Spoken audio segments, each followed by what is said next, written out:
Hi, everybody. My name is Jason, and I am with the Yahuwah and the Torah channel. And I thank you very much for listening in, for being a part of this reading. This is a very extraordinary reading that we're able to read. And I get very excited as we go through this because we have the Besorah, we have the first four books of what they call the New Testament. And they're amazing. And sorry, that's my dog sneezing and hitting the table. And the first four books of the Besorah are incredible. And it's even more incredible when you get into like First John.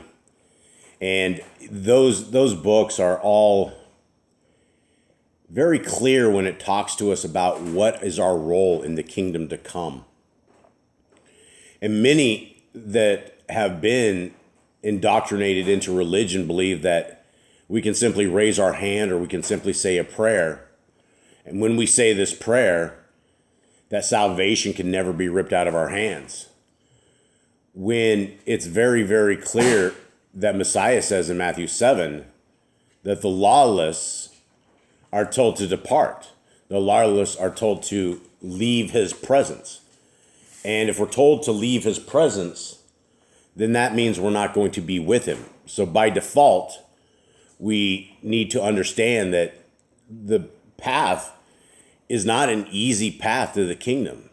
And the path to the kingdom is a test. And as we go through these scriptures, as we go through the words of our Messiah and through this book called Khalidi, we are given so many golden gems that we have never been given before. Now, the book of Khalidi, this is only available that I know of anywhere in the restored names scripture version in the Yah Scriptures. Yah Scriptures is an amazing, the greatest English translation that's ever been out there, and it has been shipping since the beginning of this week. And so we're getting tracking number after tracking number for all of you guys out there who have waited so patiently, like the saints do. There's been so many of you guys that put your faith in Boss Clan, that put your faith in this project, that have some of you guys have sat and waited close to a year, half a year, waiting for your scriptures to come in. And we told you guys they were almost here. They were almost here, almost here. And now they're here. And now they are completely shipping, and they are available, guys, at yahscriptures.com. And you won't find any other book in existence like this book. This is a limited edition. We have we started off at 2,000 copies. We don't have anywhere near that after we're shipping them out. So this is going to be limited edition. Yah willing, what this will turn into is a Bible printing press that is a free one for our brothers and sisters in chains. And so we built Yah Scriptures to try to get a scripture per scripture into our brothers and sisters in chains. And there's no overhead for Yah Scriptures other than our distribution center. My family and I have done absolutely everything for free. There's not a single piece of food that will ever be bought into my family's house. There will not be a single possession that we have brought into our house because we're out selling scriptures.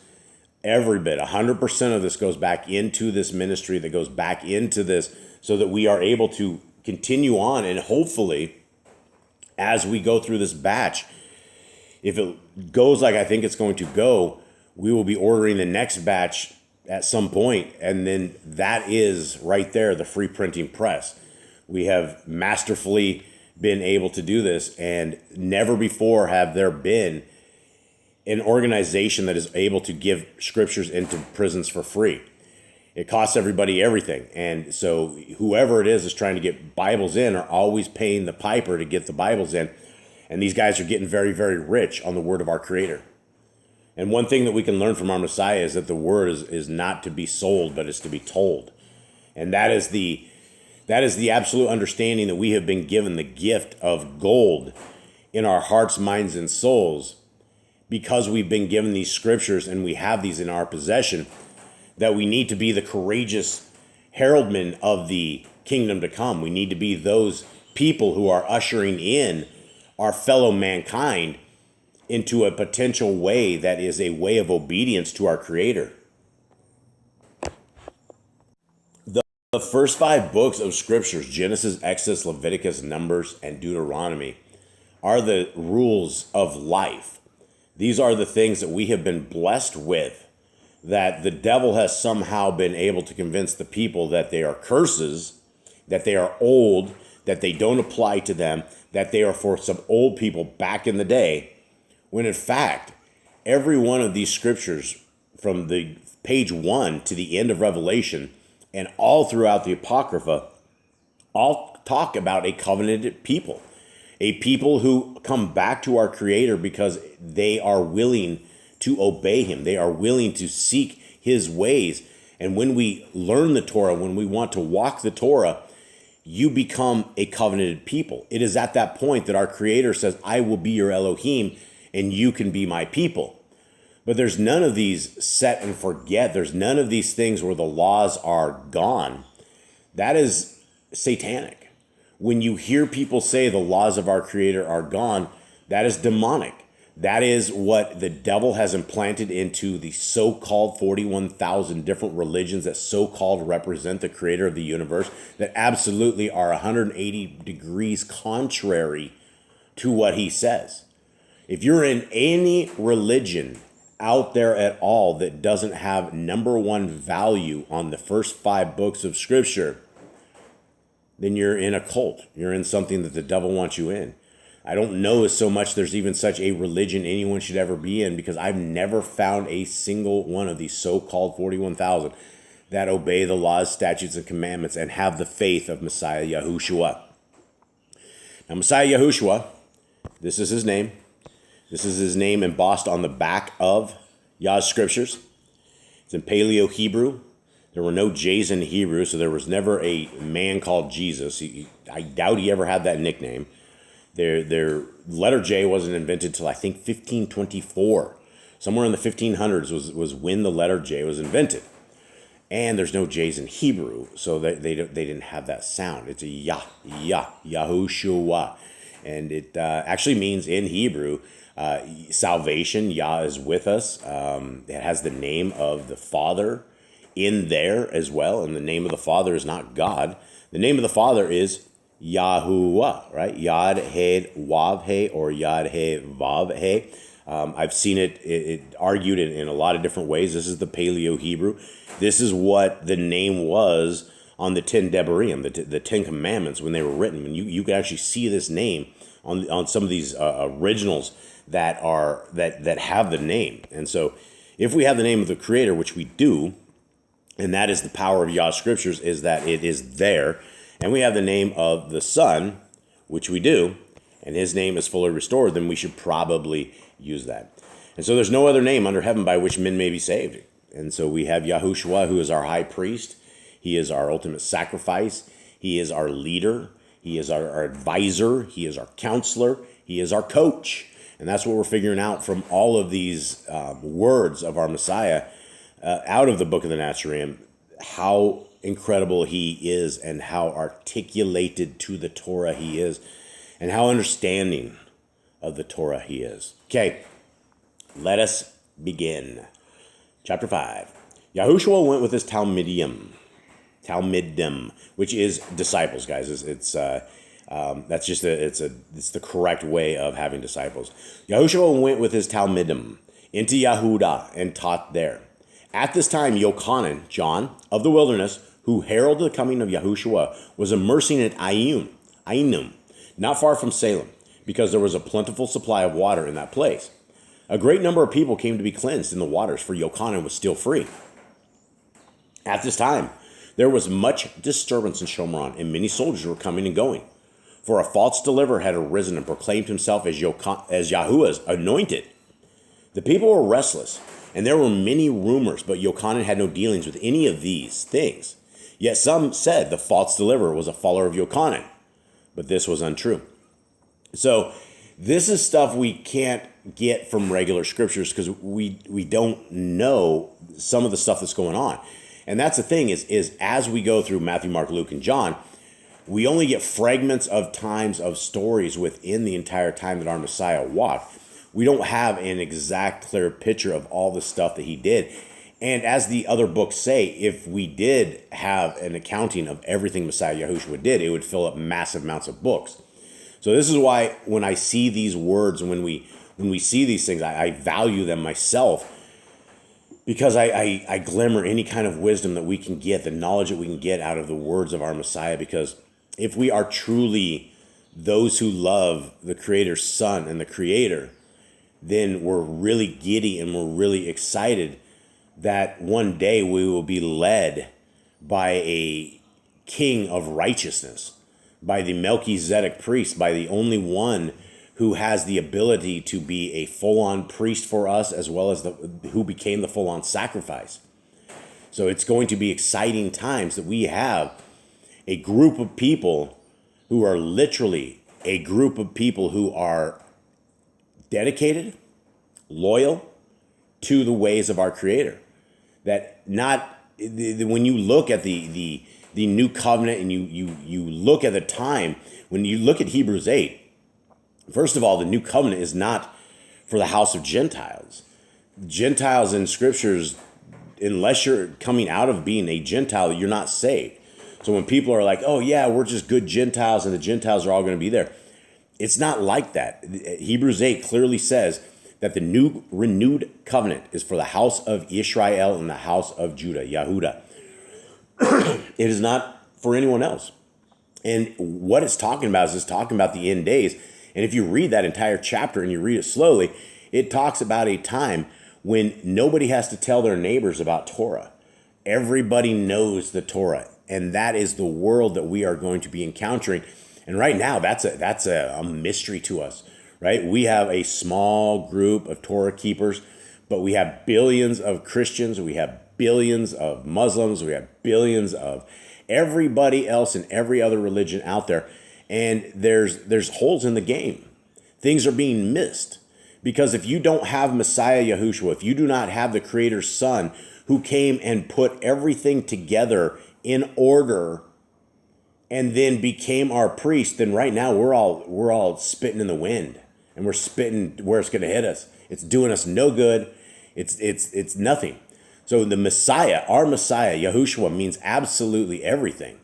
That's why when you have these so-called religions that don't have a Messiah, they don't have a way forward, they don't understand that the Creator's Son came. They think of him as just a prophet, a good guy, but they don't realize that the sacrifice that he did and the kingship that he established himself under by what he did for us. Not only is he established as a son of the Creator of the universe, but he's established as a veteran and well enamored for our leader. And that's who we want, is somebody like this. And so even back then, the people of Israel were having issues because people were coming and saying they were the deliverer, right? So this is the stuff that we can get out of the book of the Nazarene that we can't find anywhere else. It's incredible. 3, the Talmidim of Yahushua came to him and said, "Respected teacher, some time ago you testified concerning a man who came to you on the other side of the river. Now he has started to immerse, and his teachings gather many men to him." So we have all the people of Yochanan who saw him as potentially a deliverer or potentially a savior. And they're like, "Sir, people are already coming over there. People are going to this new word, the new message that they're hearing." Yochanan said, "No man can speak with authority concerning Yahuwah without his sanction. But this man I know to be a true messenger and a worthy ben." Guys, when it says worthy ben, we're talking about son. That's the name for son. This man just gave us, again, another witness as to who our Messiah is. Is our Messiah Yahuwah? Is Yahushua? And that's what the Catholics would have you believe, because at 325 AD, in their Creed of Nicaea, they went ahead and they talked about that they are one and the same. Prior to this, nobody ever had any inclination or understanding that they would have ever been the same. And by Messiah's own words, if they are the same individual, if the Trinity was real, then our Messiah would be a liar. Because our Messiah clearly says that he is not the Creator. He's not God. He's not Yahuwah. He is the Son. He has come to do the will of the Father. He has come to bring forth the kingdom. He's come to show the world his worthiness of this kingship, which he did by a torturous death without bringing a legion of angels to come and destroy everyone around him, who every single one of us probably would have. When every one of us are getting beat and ripped apart with a cat of nine tails, our backs are shredded down to the bone, we've bled out most of what humans need to have. By now, they would have you in a hospital trying to pump blood into you. That's what our Messiah did. And that's why our Messiah died as quickly as he did, hanging on the stake, because he had been tortured. Hours and hours and hours before they ever hung him up, he had been tortured and he had been bled out. You don't take a beating like he took without having a bloodbath. And so this is why he is the respected one. This is why he is the one that we need to absolutely adorn and absolutely understand. This is a worthy leader. And I can't wait. If I am even called to be on the team Messiah Yahushua, I would be ecstatic. If I can clean the floors, if I can clean the toilets, I am good. I just don't want to hang out with the rest of the evil people for all eternity. It just sounds like something I don't want to hang out with. So continuing on, these people are all worried. Yochanan said that he is the Ben, right? He's the son of Yah. 5, continuing on, they said he also heals. Yochanan replied, no man can heal except through the power of the Ruach HaKodesh. And this man has that power. I have said I am not HaMashiach, I am not Messiah. Neither am I any other whom men seek. I am the forerunner, sent to herald his coming. The bride belongs to the bridegroom, but he who stands at the bridegroom's right hand to support him is pleased when he hears the words spoken by the bridegroom. That pleasure is now mine, but not for long. For as my star declines, so his waxes brighter. Guys, this is the entire John the Baptist. This was his time. This was his moment. He has been waiting. He has been seeking. He has been praying. He has been fasting. He has been living a very, very humble life because he knew that right before him, right at some time, he was going to bring out the king. He was the ambassador to the kingship. It was as the prophet said, one who's crying in the wilderness, prepare the way. This is what this is all about. This is prophecy being revealed. And this is where Yochanan isn't trying to gain power. He isn't trying to gain anything other than he's trying to gain people to understand that the king is here. The king is here. Yochanan feared no man and condemned hypocrisy and indifference to the Torah wherever he found it. He was the rod of the poor and unlearned and the staff to the weak and oppressed. He was incorruptible and spoke forthrightly, never hiding anything within his heart, and condemned wrongdoing wherever it occurred. Guys, Messiah said a few chapters ago that unless we would become better than John the Baptist, Yochanan, the immerser, in the kingdom to come, that we won't be in the kingdom to come. What we're seeing right here is we're seeing an example of who we all should be. Number one, if we don't know the Torah, this is on us. This is on us. Those seeking the kingdom, our Creator will find a way for them. Nobody living in ignorance is living without the sin of not looking for our Creator, not seeking where He is. And when you don't know the Torah, if you don't know the Torah, then you're not going to be anything like John the Immerser right here, Yochanan, right? How will you ever help other people understand the Torah if you don't know the Torah? How will you ever yell from the mountaintops about a better way forward? How will you be able to show people the right ways? Do you know that you shouldn't drink blood? Do you know you shouldn't eat fat? Do you know that you shouldn't look at your daughters naked? You shouldn't uncover the flesh of your family, right? There's all these different laws, statutes, and commandments that most people don't even know. What about the command not to hurt or harm the disabled people, right? There's an actual command that says do not harm the disabled. Why is that command there? People are probably harming the disabled, and it needed to be addressed. And so we have something like this, and there's a lot of commandments that people don't even know. And so if you want to be a kingdom dweller, if you want to be somebody who is in this next realm, who is a person of our Creator, somebody embraced by the Son of the Creator of the universe, somebody who doesn't say, depart from me, but enter in, right? This is where the Torah comes in. The will of our Creator, the will of Yahuwah, is for us to be obedient to his laws, to his Torah, to his ways. And it's not a hard way. We're not talking a ball and chain and strapped to the wall with chains. We're talking a way forward that creates life. It creates happiness. It creates strong families. It creates strong soldiers for the kingdom to come. It creates strong men, right? If you know the Torah, you know that you got to be a strong man. You know that there's ways and things that are absolutely despicable in the eyes of our Creator. And as men, soldiers of the kingdom, especially back in the days of Israel, if somebody was caught cheating, the husband and wife went out and cheated with somebody else, everybody goes outside the city gates and gets rocks tossed at them. If you're a victim, then you don't.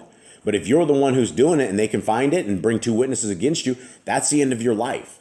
That is what the men of our Creator were called to do, to be men, to rid the land of evil. Now, we don't live in these times. We obviously, we live in a world of complete deception, disgust. Everybody's cheating on everybody. Nobody keeps their clothes on. Nobody has any kind of respect. Nobody has any self-respect anymore. The women wear these, just these tight things, and there's no secrets, there's no surprises left, there's no modesty, and it's like, where are the women that have clothes with button up on their neck and that are in dresses down to almost their ankles? Where are those beautiful women that have modesty and self-respect? The Proverbs 31 women, right? They don't have them. Women think they have to flaunt themselves and sell themselves when they absolutely don't. Because our Creator will send the right spouse your way. He will send the right person your way. But if we're stuck in the world trying to look worldly, trying to get guys to look at us or girls to look at us, trying to be that playa, right? That's not it. You're out there supposed to be building families and taking care of families and building things, not being these playboys and playgirls as you are creating adulterers for the futures to come. Continuing on. 8. Yochanan immersed with water, and because of this, the Kohen and the priests were against him. But on this matter, they could do nothing. So they had a problem with him putting people into water, right? This is something they hadn't seen. This is something that they don't have a tremendous amount on, right? This is a new thing that they're doing. However, Yochanan had condemned the actions of Herodes, who had sinned against his blood in the Torah, which was the king and the queen at the time, the rulers of that era, of this place. And because of this, the people murmured against Herodes. Therefore, as these were restless times and the people were in a mood for a revolt, he had Yochanan taken and imprisoned. For there had been a rising, had there been a rising against Herodes at this time, Rome could not have come to his aid. These are things you can see in these extracurricular books that we don't see anywhere else. We don't understand certain things or why it is. We have little parts of the story. But here it is clearly that part of this entire reason that Yochanan got thrown into prison was because they were worried. All they needed was a religious leader like Yochanan telling the people who are supposed to be law keepers that the people ruling them are breaking Torah, right? We all know that when our leaders are breaking Torah, it comes on us. It doesn't matter what country, it doesn't matter what government. We all fall under the curses of them breaking Torah. So there's some more understanding. Yochanan was imprisoned in a fortress, and this pleased Herodias, for she had long borne ill will towards him. Though Herodes had no lawful right to take his brother's wife, the fault was not his alone. Herodias wished with all her heart to rid herself of the condemnations of Yochanan, but could not accomplish this because Herodes held Yochanan in awe. for he was a truly Kodesh man, much loved by the people. Though Yochanan was kept in confinement, Herodes often spoke with him and listened to his words, but though they stirred the heart of Herodes, he found them difficult to understand. So again, not only is John the Baptist locked into prison, but the ruling guy at the time, Herodes, excuse me, still can't shake this common everyday cold, lingering thing. But you can see that Herodes loved this guy enough to go sit with him in prison and listen to this stuff. And even though he didn't understand it, it stirred his heart. And that probably, without a shadow of a doubt, really upset his wife. Okay, well, his brother's wife, who it was all adulterated. It wasn't even a real marriage under the Yah's laws. Okay, continuing on. While in prison, doubt stirred in the heart of Yochanan, and he sent Talmidim to Yahushua, inquiring whether he felt he was truly Yahuwah's anointed. For at this time there was much confusion on the matters. When the Talmidim returned, their reply puzzled Yochanan, for they reported Yahushua saying, I am not he whom you expected, or the deliverer of these people, but the deliverer of all men. Nevertheless, if only another will change the hearts of the people, I shall not be found wanting. But Yochanan received wisdom, and he knew he had not erred. All right, well, I don't want these to get too long because there's just so much gold into these things. I want to keep it to where hopefully we can have a good discussion amongst us as family. Hopefully it's not boring the heck out of you guys. This is very, very super exciting stuff as I go through it. So hopefully it's exciting for you guys. I hope you guys have a wonderful day. I hope you guys have a wonderful week. I hope you guys are being courageous soldiers of the kingdom, that you guys are absolutely not forgetting that there's a lot of sheep out there that are lost sheep.